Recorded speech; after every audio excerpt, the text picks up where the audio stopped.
وہ کہنے لگے اگر حدیث میں دکھا دو کہ نبی کی زبان مبارک پر علی ولی اللہ کا کلمہ جاری ہوا، کبھی سرکار نے یہ ترکیب بھی بولی ہو، عربی زبان کا یہ جملہ علی ولی اللہ، اگر نبی کی زبان مبارک پر یہ جملہ آیا ہو میں شیعہ ہو جاؤں گا۔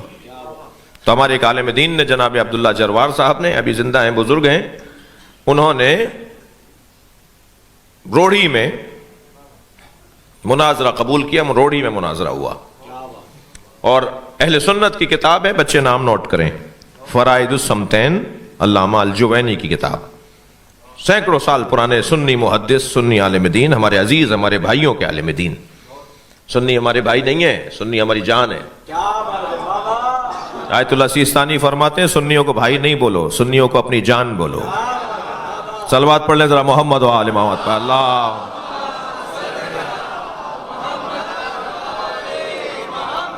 ہم اس ملک میں سنی شیعہ ہم سب ساتھ رہتے ہیں، مجلسوں میں بھی سب آتے جاتے ہیں۔ اس وقت بھی مجھے معلوم ہے کہ ایک تعداد اہل سنت کی مجلس میں آئی ہوئی ہے، اور ہم یہ شیعوں کی ملکیت تو نہیں ہے کہ شیعہ کے علاوہ کوئی اور نہیں آئے گا۔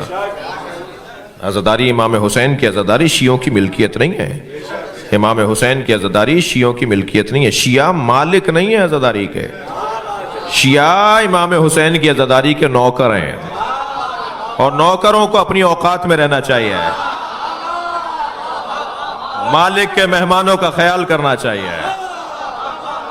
جو بھی فرش عزائے حسین پہ آ کے بیٹھا ہے وہ امام حسین کا مہمان ہے، اور مہمان کا خیال رکھنا میزبان کے نوکروں کا کام ہے۔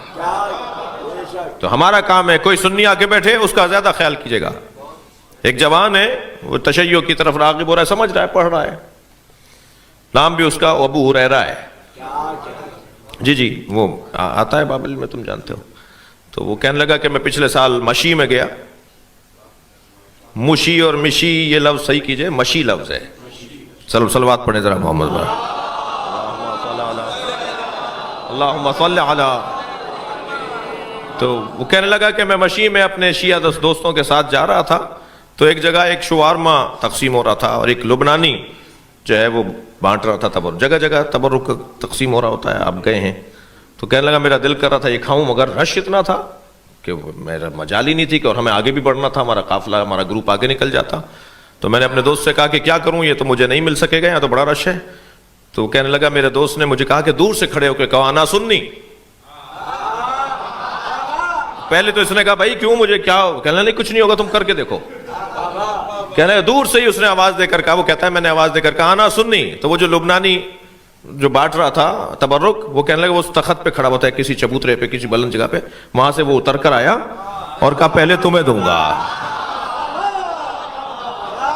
تو اگر کبھی ہمارے مجلس میں کوئی غیر شیعہ آ کے بیٹھے تو میں اپنے جوانوں سے گزارش کر رہا ہوں، نیاز آپ بعد میں کھا لیجئے گا، اسے پہلے کھلائیے، اس کا خیال پہلے کیجئے۔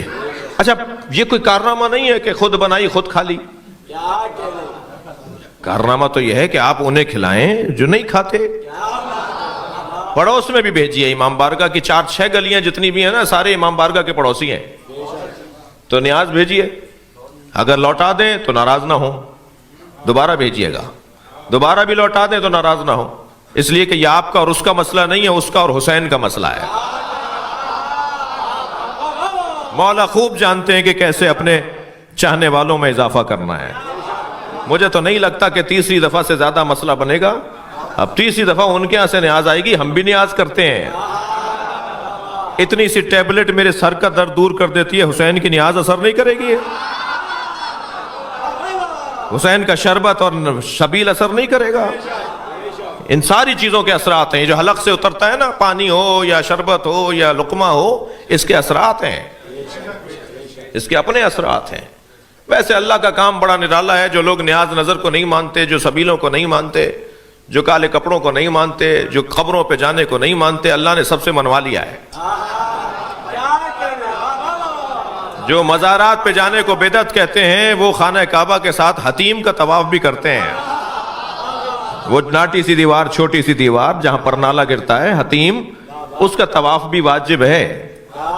کوئی شارٹ کٹ مار کے کعبے کا طواف کر لے اور اسے چھوڑ دے، اس کا عمرہ باطل ہے, اس کا حج باطل ہے. اس چھوٹی دیوار کا طواف بھی کرنا ہے, وہ کعبہ تو نہیں ہے,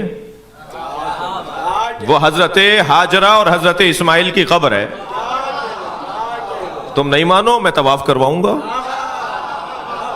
جو سبیلوں کو نہیں مانتے وہ زمزم لالا کے بانٹتے ضرور ہیں. یہ نہ مانے میں منواؤں گا. جی توجہ کر لیا آپ نے. تو مجھے اور آپ کو بڑے پیار سے محبت سے یہ چھوٹی چھوٹی باتیں ہیں, لیکن ان کی طرف توجہ کی ضرورت ہے. کہنے لگے جی میں شیعہ ہو جاؤں گا اگر علی ولی اللہ دکھا دیا. تو ہمارے عالم نے دکھا دیا, اور اس کتاب کے اندر لکھا ہے کہ جب نبی معراج پہ تشریف لے گئے تو جنت کے 8 دروازوں پر, دوزخ کے 7 دروازے ہیں, جنت کے 8 دروازے. اللہ نے دوزخ کا دروازہ کم رکھا ہے, وہ نہیں چاہتا کہ دوزخ میں جائے. دوزخ کا دروازہ کم رکھا ہے, جنت کو بڑا رکھا ہے, وہ جنت میں جانا دیکھنا چاہتا ہے. تو جنت کے 8 دروازوں پر لکھا ہوا ہے لا الہ الا اللہ محمد الرسول اللہ علی ولی اللہ. یہی کلمہ جو آپ پڑھتے ہیں نا. ایک سنی بھائی مجھ سے کہنے لگے, میری جان میری عزیز مجھ سے کہنے لگے کہ آپ نے کلمہ بڑھا دیا. میں نے کہا نہیں, ہم نے کلمہ بڑھایا نہیں, آپ نے گھٹا دیا. ایک کتاب تو نہیں ہے جس میں علی ولی اللہ تک کلمہ نبی نے پڑھا ہے, نبی نے پڑھ کر بتایا ہے, نبی نے بتایا ہے کہ یہ الفاظ ایسے بولو. توجہ کر رہے ہیں آپ؟